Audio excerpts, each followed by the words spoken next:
बिहार में महागठबंधन की सरकार गिरती है और एनडीए की सरकार बनती है। उसके बाद से बात विवाद शुरू हो जाता है। नीतीश कुमार के ऊपर आरजेडी की तरफ से बार बार आरोप लगाया जा रहा है कि नीतीश कुमार उन लोगों के साथ, आरजेडी के साथ विश्वासघात किए हैं। लेकिन अब इसी को लेकर अब तेजस्वी यादव अपने काम और भाजपा के जो नाकामियां हैं उसको गिनाने के लिए गांव गांव निकलेंगे और उसी कड़ी में जन विश्वास यात्रा निकालेंगे। हमारे साथ बात करने के लिए जेडीयू के मुख्य प्रवक्ता और एमएलसी नीरज कुमार हैं। बात करेंगे। तेजस्वी यादव अब जन विश्वास यात्रा निकाल रहे हैं, कैसे देखते हैं इसी यात्रा? 2020 में माननीय नीतीश कुमार जी को विश्वास मत प्राप्त हुआ।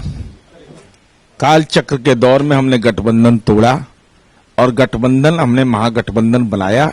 इंडिया गठबंधन के लिए पुरजोर कोशिश किए, लेकिन लालू प्रसाद जी ने अपनी राजनीति में जो उनकी कार्यशैली है, नकारात्मकता का परिचय दिया, तो हम लोगों ने महागठबंधन से अलग होने का फैसला लिया। अब माननीय तेजस्वी यादव विपक्ष के नेता हैं, तो अब वो निकल रहे हैं जन विश्वास यात्रा पर। सदन चलते हुए सत्र में तो हम एक तो सदन के प्रति वो गंभीर नहीं, इस बात की पुष्टि होती है। विपक्ष का नेता कैसे गायब हो जाएगा भाई? दूसरा, अब तक का इनका रिकॉर्ड रहा है पूरी यात्रा पूरा नहीं करने का। हमारी उम्मीद है, शुभकामना है कि कम से कम यात्रा आप पूरा करिएगा। तीसरी बात महत्वपूर्ण यह है कि राष्ट्रीय जनता दल को यह स्पष्ट करना चाहिए कि आपने निजी सहायक को राज्यसभा भेज दिया। शिवानंद तिवारी, ब्रिशन पटेल, श्याम रजक, उदय नारायण चौधरी, अब्दुल बारी सिद्दीकी, इन लोगों का गुनाह क्या था? आखिर ये लोग बेपात्रता क्यों नहीं? चूंकि ये लोग तो जनता दल से हैं, लोक दल के लोग हैं। और साथ ही साथ हम उम्मीद यह करते हैं कि आप यह जरूर बताइएगा कि आपके माँ पिता के कार्यकाल में जो काम था और आज इसका तुलनात्मक विवरण और अपराध के आंकड़े कैसे बढ़े। जब महागठबंधन की सरकार आई थी तो अपराध के आंकड़े बढ़ने लगे थे, तब हम लोगों ने यह तय किया कि यह हमें कतई मंजूर नहीं है।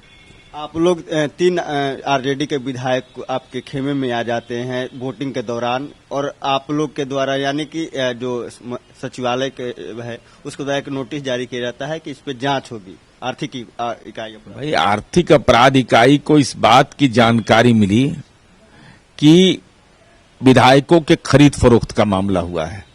अगर विपक्ष को यह लगता है कि जो विधायकों ने अपने आवाज पर अगर एनडीए का साथ दिया है और उसमें कुछ गड़बड़ी हुई है, तो साक्ष्य तो आर्थिक अपराध इकाई में दे दीजिए। कौन रोक रहा है आपको? अगर जांच नहीं होगा तब गुनाहगार मानी जाएगी सरकार, अगर जांच होगा तब क्या बोलिएगा? अगर प्रमाण है तो दे दें, अब विलंब कहीं कारण कीजिए, जल्दी से दे दें। क्या लग रहा है कि विधायकों खरीद को? अब देखिए, अभी रिपोर्ट आने के बाद पता चलेगा। अभी नहीं, मैं कोई प्रमाणिक रूप से नहीं कह सकता हूं, लेकिन गड़बड़ी का अंदेशा हमको है।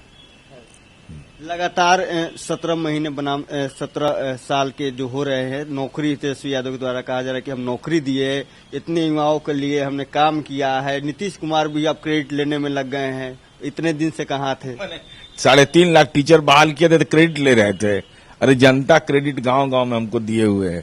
इसकी चिंता तेजस्वी जी को नहीं करना चाहिए, अपनी चिंता करें। तो आपने देखा नीरज कुमार से, उन्होंने साफ तौर पे कहा कि नीतीश कुमार जो काम किए हैं वो गांव गांव तक पता है। अब जो गांव, जिस गांव में जाकर वो यात्रा करेंगे उस गांव में वो देखेंगे कि वहां पे टीचर जो बहाल हुए हैं आखिर किसके द्वारा किए गए हैं। अपने सहयोगी बाबर के साथ पटना से TV5 के लिए प्रिंस कुशवाहा।